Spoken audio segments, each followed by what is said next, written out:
10 BRS ప్రభుత్వం ఉద్యోగాలు కల్పించడంలో విఫలమైందన్నారు చెన్నూరు ఎమ్మెల్యే వివేక్ వెంకటస్వామి. కాంగ్రెస్ అధికారంలోకి వచ్చిన తొలి ఏడాదిలోనే 54,000 ఉద్యోగాలను భర్తీ చేసిందన్నారు. మంచిర్యాల జిల్లా మందమర్రిలో పర్యటించిన వివేక్ పలు అభివృద్ధి పనులు, డ్రైనేజ్ కాలువల నిర్మాణ పనులను పరిశీలించారు.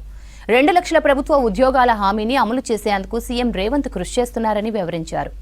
మంచిర్యాల జిల్లాలో సీఎం రేవంత్ రెడ్డి పర్యటన నిరుద్యోగుల్లో ధైర్యం నింపిందన్నారు ఎమ్మెల్యే వివేక్.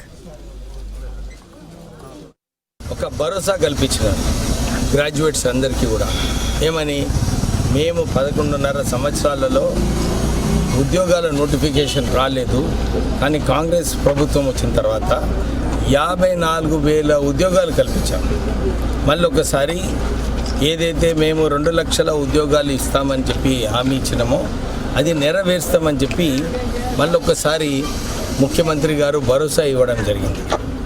ఈ ప్రాంతంలో కొత్త గనులు రావడము, ఒక సింగరేణి పవర్ ప్లాంట్ ఎక్స్పాన్షన్ చేయడము, ఇవన్నిటి వలన కూడా ఉద్యోగాలు వస్తాయి. ఆ ప్రభుత్వం ఏం చేయలేదు, టీఆర్ఎస్ ప్రభుత్వం. ఇప్పుడు కాంగ్రెస్ ప్రభుత్వం ఒక కంకణం కట్టుకొని పనిచేస్తుంది.